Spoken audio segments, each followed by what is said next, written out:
नमस्कार, मी आयशाच मराठी रेसिपीमध्ये तुमचे खूप खूप स्वागत करते। गणेश उत्सवात अतिशय घाई गडबडीत 15 मिनिटात बाप्पाच्या आवडीचे मोदक कसे बनवायचे ते आज आपण बघणार आहोत।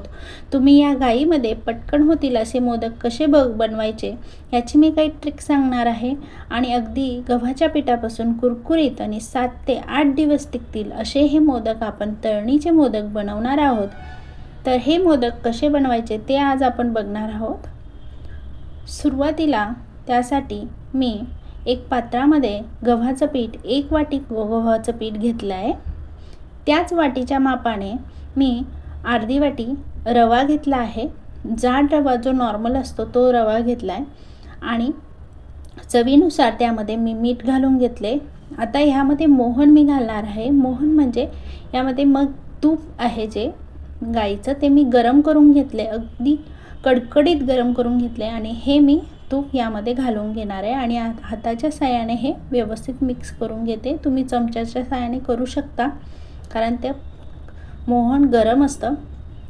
आणि आता यामध्ये थोडं पाणी घालून मी याचा छान असा गोळा मळून घेणार आहे। तुम्ही जितका छान गोळा मळला जाईल तितका छान गोळा आणि मऊ असा मळा, कारण जितका छान हा गोळा मळला जाईल तितके खुसखुशीत आणि कुरकुरीत असे मोदक होतील।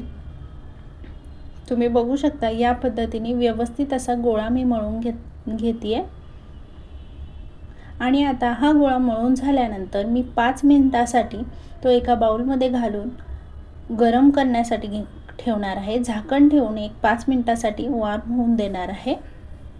आता इकडे आपण सारणाची तयारी करतो। त्यासाठी 1 वाटी मी कोरडं खोबरं घेतले, ओलं खोबरं घेतलं नाही आहे कारण की जास्त दिवस आपल्याला हे मोदक टिकवायचे, म्हणून कोरडं खोबरं घेतले आणि मिक्सर जारमध्ये त्याच वाटीच्या मापाने अर्धी वाटी साखर घेतली आहे आणि एक मी वेलची घेतली आहे, ती काढून त्यामधलं बी काढून घेतले आणि आता हे जे बी आहे ते मी त्या साखरेमध्ये मिक्सर जारमध्ये घालून घेते आणि हे मी फिरवून घेणार आहे आणि याची पिठी साखर बनवून घेणार आहे। आता ह्या पिठी साखरीला मस्तपैकी वेलचीचा फ्लेवर येतो आणि आता हे फिरवून झाल्यानंतर हे पिठी साखर जी आहे ती मी ह्या खोबऱ्यामध्ये घालून घेणार आहे। आता हे व्यवस्थित असं मिक्स करून घ्यायचं। यामध्ये 1 चमचा काजू आणि बदामची पावडर मी घालून घेतली आहे। आता हे खिरापत म्हणूनही तुम्ही प्रसाद देऊ शकता आणि आता आपण ह्याच सारणापासून मोदक बनवणार आहोत।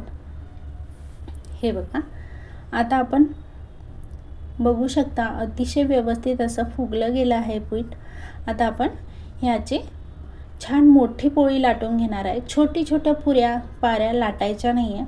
आता आपल्याला पटकन 15 मिनिटात मोदक बनवायचे, त्यासाठी अगदी मोठी पोळी लाटून घ्यायची आणि एका वाटीच्या साहाय्याने असे कट करून घ्यायचे। माझ्याकडे वाटी नव्हती म्हणून मी लोट्याच्या साहाय्याने असे छोटे कट करून घेतले आहे गोलाकार। म्हणजे आता हे संपूर्ण पाऱ्या 5 मिनिटात आपल्या तयार झाल्या आणि आता हे संपूर्ण असं याच पद्धतीने मी पाऱ्या बनवून घेते।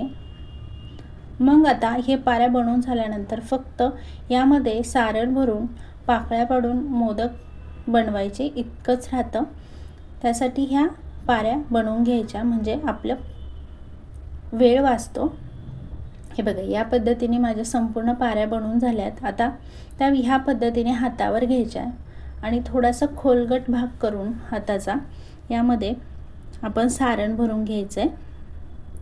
तुम्ही बघू शकता या पद्धतीने चमच्याच्या साहाय्याने सारण घातल्यानंतर साईडने या पद्धतीने पाकळ्या करून घ्यायच्या आणि एका दिशेने त्या पाकळ्या जोडून फिरवून घ्यायच्या। मी अजून एक मोदक बनवून दाखवते।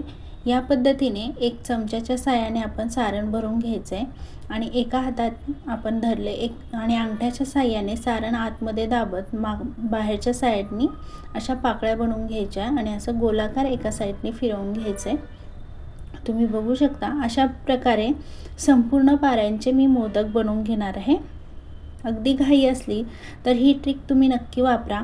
आपल्या पाऱ्या मोठी पोळी लाटून घेतली की त्याचबरोबर भरपूर पाऱ्या लाटून घ्यायच्या आणि ह्या पद्धतीने मग आपण मोदक बनवून घेऊ शकतो। आता हे संपूर्ण मोदक माझे बनवून झालेत. आता हे मोदक फार गरम तेलात आपल्याला बिलकुल तळायचे नाही. अगदी कडक तेलात जर तळले तर आतमध्ये ते कच्चे राहतील आणि वरतून संपूर्ण चॉकलेटी रंग येईल. त्यामुळे आता हे तेलामध्ये तळताना तेल गरम करून घ्यायचं आणि अगदी मंद आचेवर असताना हे मोदक त्यामध्ये सोडून घ्यायचे आणि मध्यम आचेवरती हे मोदक तळून घ्यायचे. म्हणजे हे मोदक अगदी कुरकुरीत होतात आणि 7 ते 8 दिवस सहज टिकतात. अगदी खुसखुशीत असे, जसे आपण मैद्याचे मोदक बनवतो त्याच पद्धतीने अतिशय खुसखुशीत असे हे मोदक बनतात. तुम्ही हे घाईमध्ये, अतिशय घाई असेल, गडबड असेल तर अशा पद्धतीने हे मोदक नक्की बनवून बघा. आणि अशा छान रेसिपींसाठी पटकन तुम्ही चॅनलला सबस्क्राईब करा, बेल आयकॉनला क्लिक करा, म्हणजे नवीन रेसिपीचे नोटिफिकेशन सर्वात आधी तुम्हाला मिळेल. पुन्हा आपण भेटूया नवीन रेसिपीसोबत, म्हणजेच आता गणपती उत्सवाच्या काळातल्याच कुठली तरी मोदकाचेच रेसिपीसोबत आपण पुन्हा भेटूया. तोपर्यंत तुम्ही स्वस्त खा आणि मस्त राहा. उद्या आपण एक नवीन प्रकारचा मोदक पुन्हा बनवू, तर त्यासाठी पुन्हा भेटूया आपण. चॅनलला सबस्क्राईब करा. धन्यवाद.